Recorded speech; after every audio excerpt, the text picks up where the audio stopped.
I see that you're working out. You obviously don't need it, but Well, exactly. You know, I find that lifting the donut box is often enough cardio for me.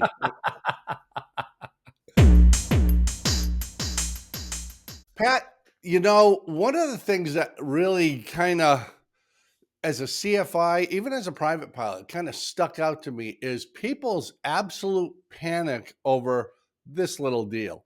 Pushing the button and talking on the radio freaks people out, and an inordinate amount of people don't seem to really know how to do it the right way. So I did something that's going to shock you. This is very out of character for me.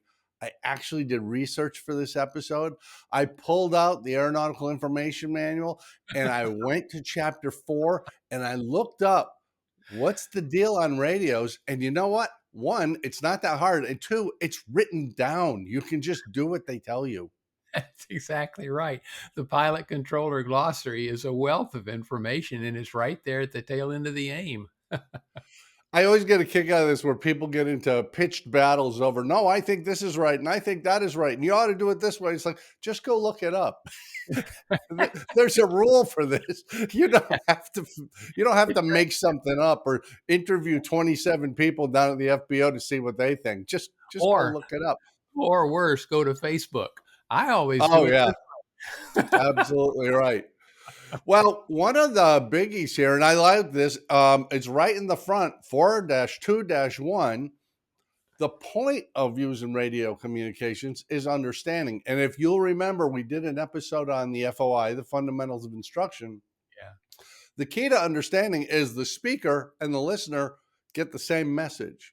So exactly. it really is important that we use standard terminology, that we do things in the way it's expected, because not only does the pilot have the workload of flying the airplane, the air traffic control person has the workload of handling multiple airplanes, maybe on multiple frequencies. Making their life harder is not going to make our lives easier. No, in fact, I'll give you an example of that. This just happened the other day. I've got a friend who is a approach controller here in Houston.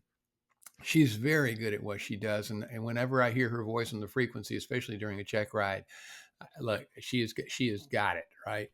And she was talking the other day that she had issued traffic to a pilot, and the traffic said, "Got eyes on it." That was the response. Got eyes on it. And she said, That's a little random. yeah. And she said, and her response was, "Do you have the traffic in sight?" He says, "I have eyes on it."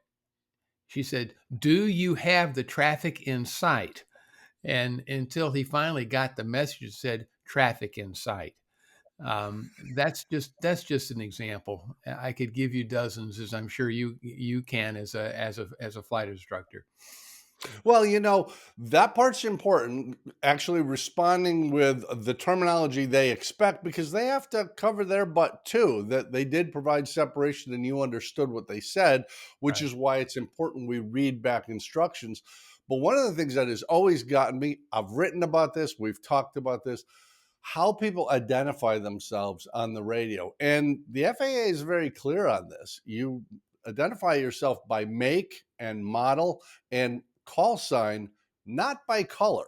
And Right. I know people do that, but you know, I'm supposed to say Piper Cherokee 12345 10 miles south inbound full stop. I'm not supposed to say, you know, Red Grumman 10 miles out. That's not as helpful as people think.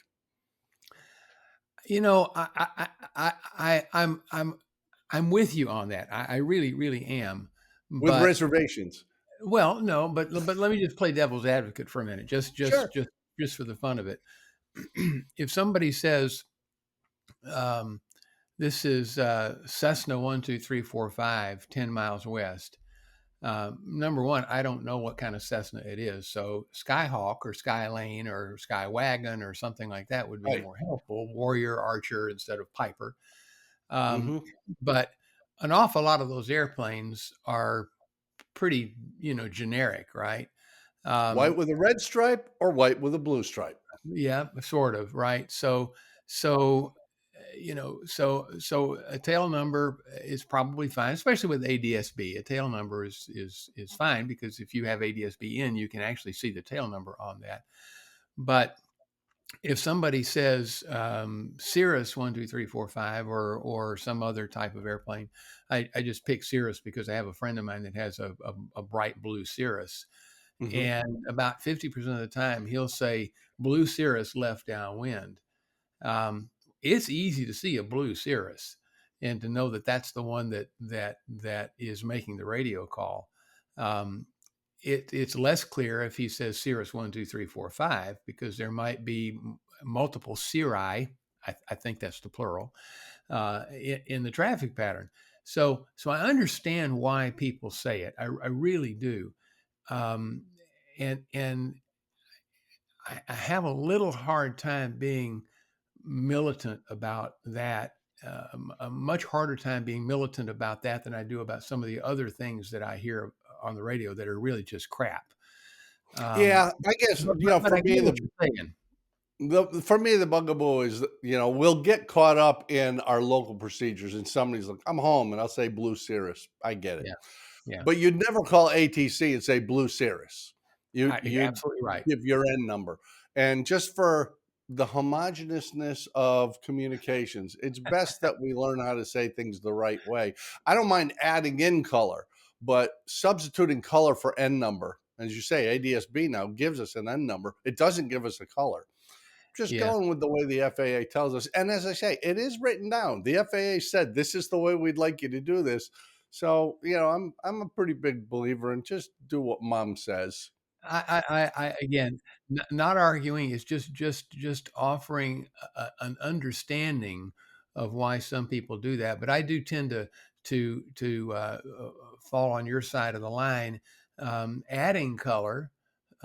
Blue Cirrus, November 12345, left downwind to wherever you are.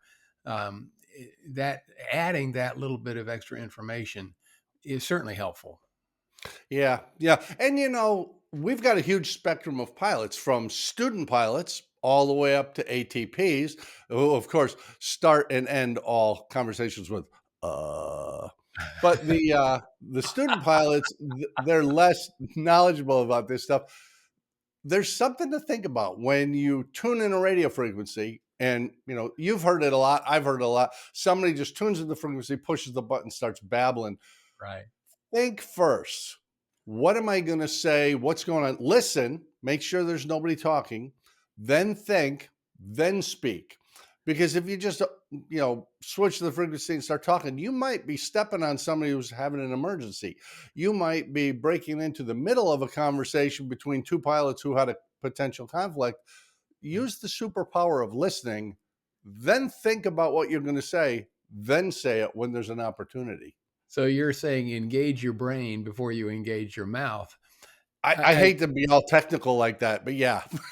as you mentioned the business and that, which is absolutely right. The other one that gets me is pilots that start every transmission with and blah blah blah blah blah, and it's what? Why? Well, and I suspect it's true where you are. And ironically, your airport, West Houston, and my airport, Winter Haven, Florida, have the same frequency. Yeah, There are only a limited number of frequencies. And where I am, we're in the center of the state. There are 5 airports using the same frequency, and yeah, they're way down south, they're up north, they're on the West Coast, they're on the East Coast.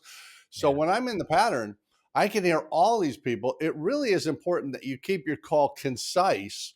You're not stepping on people, and it makes sense, that you're really just saying non-towered airport, not towered. Who am I calling? Winter Haven traffic, West Houston traffic. Who am I? Where am I? What are my intentions? And then get off of there. You don't have to talk for 35 seconds about what your plans for the day are. Just, Cessna 12345, 45 to the downwind for runway 5, Winter Haven traffic. We're done. Yeah, we have 3 airports on our frequency. We just got a 3rd airport on our frequency. I say our frequency, but there are 3 airports now within shouting distance of each other, and one of them is a fairly busy training airport, as is ours. So that frequency has gotten more congested, and because it's largely a training airport. In fact, the flight school owns the airport, and there's very little transient traffic that goes into that airport other than the flight school. We hear all kinds of creative creative phraseology. I'll just put it that way. Well, and we both hate last call, which people use in the non-towered environment. It's a pointless call. There's no reason for that. Don't make it. But you know, I often think of things as there's really not that much difference between the towered environment and the non-towered environment. When you're in the towered environment, you're departing and leaving. There's really three things that can happen. They can tell you to change frequency, and you change frequency.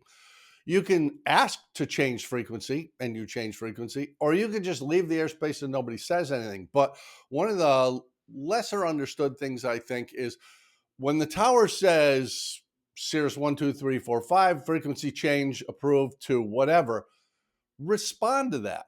If you just go ahead and go, oh, great, he let me change, and you change frequency and talk to somebody else, they don't know that you heard that call. It actually raises the workload of the tower operator, which doesn't make them happy.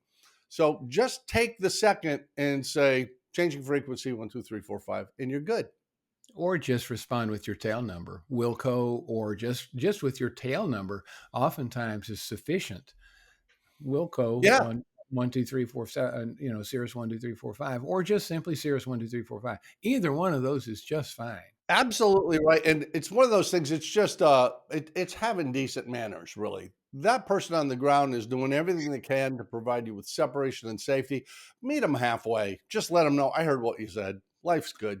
Yeah, there's a very busy class Delta airport just north of our airport, and frequently we'll fly through their airspace heading for the $100 hamburger, and they get really really busy. And by the way, they're so familiar with our tail numbers that when I call them up and tell them November 31 Whiskey Hotel just off West Houston, and they see us heading south, the controllers don't even, all they say is have a great lunch, transition approved. I don't even have to ask, but they get busy, and when we exit the other side of the airspace, it's a Class Delta airport. I simply switch to 1200 if they gave me a squawk code, and switch to the next frequency, and it's just fine. People think that they have to ask to change frequencies, and the answer is not necessarily. It depends on some circumstances, but not necessarily, especially leaving Class Delta. Hmm. Hmm. So. That's true. And there's this is actually something I find interesting because people are very, and this is a human thing. This isn't a pilot thing. Mhm. People are very reticent to admit being less than on top of things. Mm. And in the air, that can be a bit of a challenge. And you add the workload of radio work, there's actually an effort on the part of the FAA and air traffic control to help the people who are newest to aviation and the folks who have been involved a long time, but maybe not actively involved.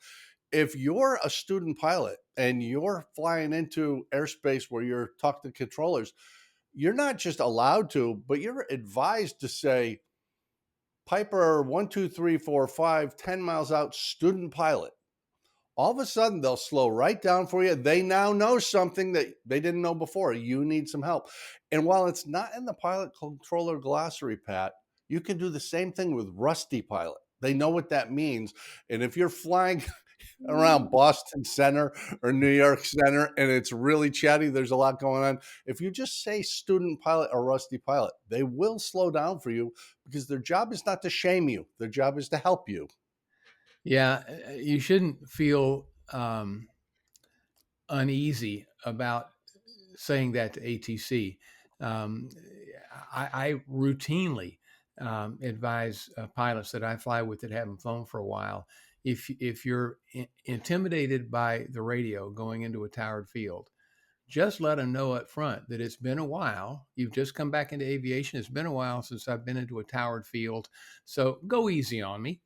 And if it's not a real busy tower, you can tell them just in that plain language, go easy on me. I haven't flown for a while. And I've yet to see a tower operator that won't respond to that positively. I'm with you. And to build on this, Pat, I think we can add we can bring some added value to the viewers who are in the proper areas, because tomorrow, October 5th, I'll be live in person at Sebring Airport doing an AOPA Rusty Pilot seminar, and you will be doing that at West Houston Airport on October 11th, both on Saturdays. Yep. So if y'all want to meet us in person, if you want to hear us expound on this, if you want to actually heckle us and ask a question from a live audience, you want to be at a Rusty Pilot seminar. So just check out AOPA Rusty Pilot Seminar online, select it, register, and we will see you there. Yeah, the only thing I would offer to you is it's October the 12th, which is a Saturday. So, Oh, I'm sorry.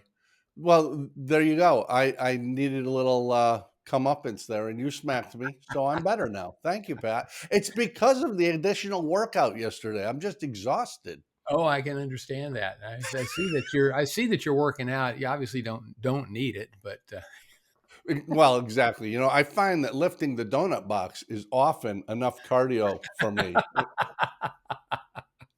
Hey, thanks, man. I appreciate you being here, and I appreciate you covering the topic. For the rest of you, click like, obviously subscribe to the channel, leave a comment and tell us what you think about what Pat and I have to say about what the FAA says, because this is all in the AIM, the Aeronautical Information Manual. It's not our imagination. This is actually the way to do things. I hope you do it and have a safer, more enjoyable flight next time. And Pat, I'll see you around the patch. adios.